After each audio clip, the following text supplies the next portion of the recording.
It fucking blows my mind, Brandon dude. fell off, so I swear to step God, up. it's like frustrating. I don't care about Gavin Newsom on Truth Social. We're gonna not watch that. You gonna see the Dunkey start drama with Twitch? Let's watch. Industry? No. Nuh-uh. Nope. Video games, you just pissed me off. This year's E3 was a goddamn joke, and everyone involved, fuck you. This was the most sellout, embarrassing bullshit I have ever witnessed. Let's check out. Let's not. The Rock is worth $320 million. Why is he on here advertising an energy drink before they run a commercial for his movie during a Did this happen? I didn't even know this fucking happened. video game expo? Check this out. An iPhone. Whoa. Why are Twitch streamers on here pretending like they care about video games? There were like games in GameCube that were like this. Yeah, it reminds me a lot of, what does it remind me of? It reminds me of those like old school GameCube games. You don't play no Aisha Esquire, thank you for the 10 gifted subs. Damn, he's fucking daggering OTK. What the fuck? Drama. games. Go talk about Johnny Depp's trial or some shit. The only Twitch streamer that plays games is Pete Dorr. He wasn't even on there. I've been playing platformers pretty much every day for the past few years. I love Jump King. I love other platformers. Jump King is really good. And For Last Oh of Us multiplayer, they no! showed What the fuck? Why is he fucking shitting on him, dude? God damn. 13 months. one Let's concept go. image. This was one of the highlights of the show. They're remaking Resident Evil 4. Big drama. Doesn't really need a remake. They're remaking Last of Us 1. Definitely doesn't need a remake. I'm Yasuhiro Anpo, director of Resident Evil 4. And I'm Yoshiaki Hirabayashi, producer of Resident Evil 4. This title is a reimagining of Resident Evil 4, based on the original 2005 release of Resident Evil 4. Let's take a closer look at Resident Evil 4. The over-the-shoulder camera returns, of course. Look forward to future announcements. That's it? The other big remake is Knights of the Old Republic. Okay. Listen. There are avenues that you're not supposed to touch. This is one of them. This is good. This is not a bad thing. I don't know what the fuck Dunkey's about to say, but if he's about to talk shit about a fucking KOTOR remake, I'm gonna be at odds with him on this one. Okay? That's like, come on. Some of the stuff is garbage, and the remakes are garbage, but like KOTOR deserves a remaster. It deserves a remake. It deserves to be made again. Same with KOTOR is one of the greatest games of all time. If this generation's nerds also end up playing it and appreciating it, then it's more the merrier. Probably the best Star Wars plot line of all time as well. The Shout original out to Star Laura Wars fucking plot line is like super basic. Not even a big fan of that shit. KOTOR, on the other hand, actually cool, actually chill, actually the greatest fucking Star Wars plot line of all time. And not only that, but also other games that deserve remakes. Metal Gear Solid 1 through 3. Okay? Straight up. Metal Gear Solid 1, 2, and 3 absolutely fucking deserve a remaster, remake, whichever one is the one that they don't just like add new fucking shaders and like fully make the new game. Those games deserve it. They're not going to get it, unfortunately, because of fucking Konami being, pieces of shit. What is it? Like claw game Gamba fucking supporters. Like Gamba has destroyed Konami, I think.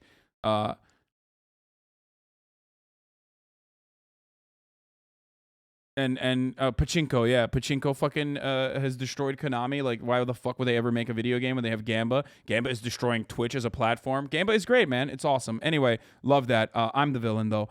But having said that, it would be cool. It would be cool if we had this remake. All right, Now, this game is older than you remember. People who played this back on the original Xbox still consider it to be one of the best Star Wars games, and it's mostly because it has HK-47, who is a funnier character than they've ever had before in Star Wars. There's also Star Wars Eclipse from the guys who made Heavy Rain. Oh, he didn't say anything bad. Okay, respect. Okay, he knows. Dunkey knows. Your vast experience hasn't prevented 8 victims from being murdered. Fucking asshole! This studio is great at making unintentional comedies, and I do not understand how they got the Star Wars license. It's kind of like if they let Tetsuya Nomura make a Disney game. Wait, what? Oh no. Oh no. Oh no. Oh no. Oh no. Oh no. I'm actually gonna play this. In the 90s, Square was That doesn't look famous bad for at its all. That looks dedication good. to storytelling in video games. Today, Square Enix is famous for its dedication to the worst storytelling in video games. Chaos Man was so dumb it was funny. Octopath was soulless. Final Fantasy 15, you had to watch a movie to get the story. Dragon Quest. Well, I like Dragon Quest. Final Fantasy VII Remake took a story that actually worked and butchered it. Square Enix is so creative, they named their studio Creative Business Unit 3, and yet even by the abysmally low standards of Square Enix, Kingdom Hearts 3 stands alone as one of the most incompetently written video games Wait, ever why was the created. remake bad? And this is why I have to play Kingdom Hearts 4, for the funniness of it all.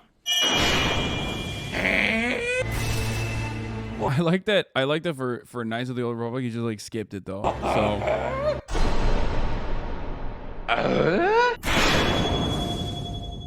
Which one is the one with Sephiroth? Hi, everyone. In 2019, Modern Warfare changed everything. Name one thing Modern Warfare changed. Warfare. You know, and Got it. Gaz, first. We're on Steam, as you know. I mean, Call of Duty games are still good for 2 weeks of trashy multiplayer fun, but the campaigns are so fucking pathetic, so outdated. I don't know why they showed this. It looks like shit. I am so excited to play this. Capcom changed the logo for Street Fighter 6 because Someone in the chat pointed this out as well. Yes. What did Modern Warfare change? American war crimes to Russian war crimes. They did do that. Well, Call of Duty did that, not Modern Warfare. I think it was it Modern Warfare that did that? everyone made fun of That was cool when they this did that. This game has the great misfortune of following up Street Fighter V, which launched without an arcade mode. The netcode is still shitty. The AI is too easy on normal mode. The bosses are too hard on hard mode. There's a lot of visual bugs, long load times. They put ads before the matches, and they played it very safe with the gameplay. Street Fighter 6 looks like a pretty dramatic shift for the franchise, but as much as I love Street Fighter, that last game was such a slap in the face to the fans that it's hard to get excited. Capcom really has to redeem themselves on this one. What is a Stormgate, though? How the fuck would I know? So we actually copied Ori and the Blind Forest because that game sold really well. That's good because you just do something that somebody else does. Yeah. They did a really good job with their creativity and taking a jump off the, creative ledge. Jump into the next. Bro, oh man. Look.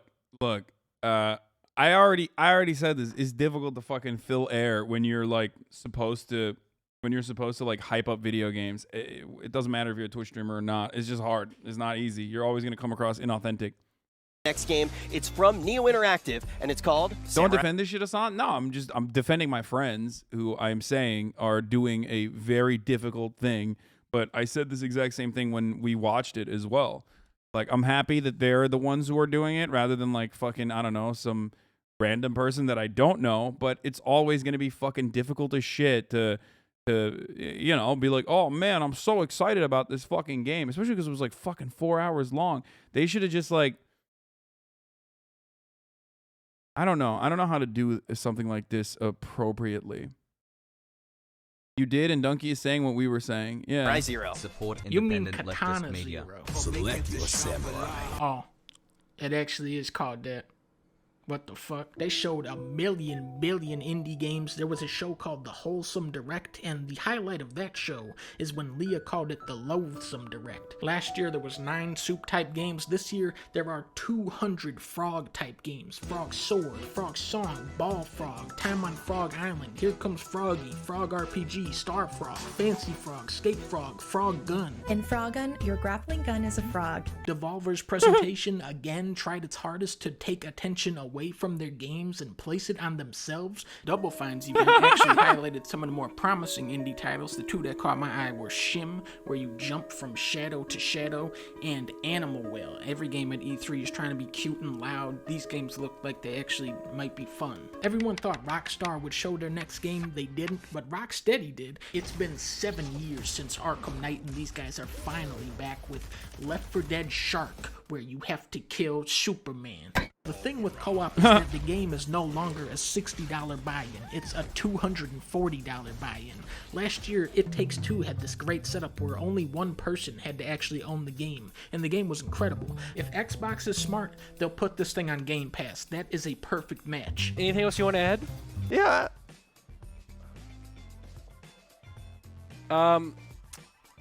Okay. Alan Wake 2?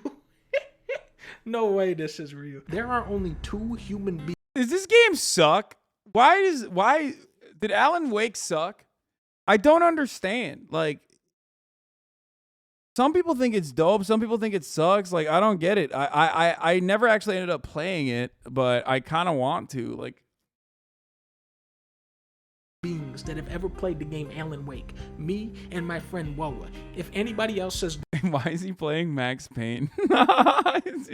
He's literally playing the Max Payne soundtrack. Ever played the game Alan Wake. Me and my friend Woa. If anybody else says they played Alan Wake, they are lying to you. Making Alan Wake 2 is like if for some reason they decided to make a Knack 2. The big Sony news is that they are slowly bringing all of their major titles to the PC. Uncharted, God of War, Death Stranding, Horizon, and now Spider-Man and The Last of Us. I'm very happy for PC-only gamers that can finally get at some of these incredible games, and also Days Gone. The Persona series is coming to Xbox, but not Nintendo. But don't worry, Nintendo fans, you guys get Xenoblade 3. Knack 2, let's go. You poor bastards. Monkey to Luffy. He's called Banjo-Kazooie, you idiot. God of War looks amazing. It's still slated to come out this year. Probably won't, but when it does, there ain't no way it's gonna be able to match up against this next game. Sonic Frontier. The second I heard Sonic, I envisioned one of the greatest comedy masterpieces of all time. Looking at the gameplay. I don't think Sonic... Bro, why does every game have to be Zelda? Why is I think Mario Odyssey did a really fucking good job of not being Zelda and still having like open world platforming, some level of open world platforming. And then these guys were like, actually, we should just do Zelda Breath of the Wild. We should do Sonic Breath of the Wild. It doesn't have to be fucking Breath of the Wild. I am very disappointed that Sonic is not constantly clipping through the terrain. I did not think they would be able to get that part right. A couple months ago, Yuji Naka, the director of Balan Wonderworld, spoke out, saying he was removed as the game's director halfway through development, and then Square Enix shoved the game out the door unfinished. So far, I'm not seeing... You say that, but you ate up Pokemon Legends? I mean, it was good. Pokemon Legends was like Pokemon Zelda. It definitely could have been improved. Zelda and Pokemon work well, though. Like, Pokemon Zelda works well. Sonic Zelda doesn't. And also, I think that Pokemon would have been better if they also moved beyond the open plains and shit and actually showcased like multiple cities, you know what I mean? Like, they didn't do that. I think that's one of the coolest parts about Pokemon. Any farmers or dancing sequences in Sonic, which is a shame, but the developers have clarified that this is not actually an open world game. No. Sonic Frontiers is an open zone game. It's very Strand-like in that sense. Now, I'm excited to announce a special partnership between Xbox Game Studios and one of the greatest creative minds and innovators in our industry. Only 2 genres you know are Elden Ring and Zelda.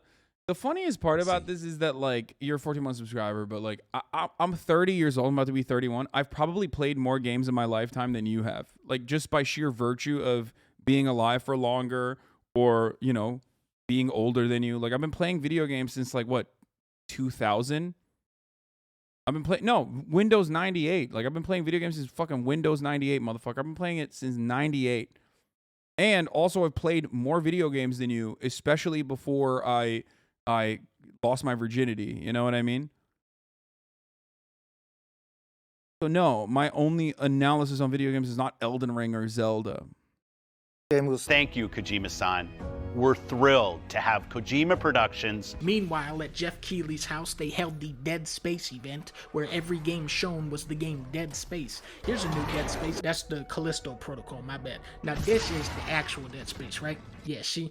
But then this came on, and I was like, is this really another Dead Space? I mean, it looks cool, something though. brand new. We want this to feel like Dead Space. And my favorite, the most anticipated open world RPG of the last 20 years. Zelda.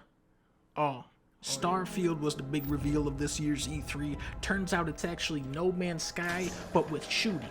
But the shooting is really sluggish and wonky looking.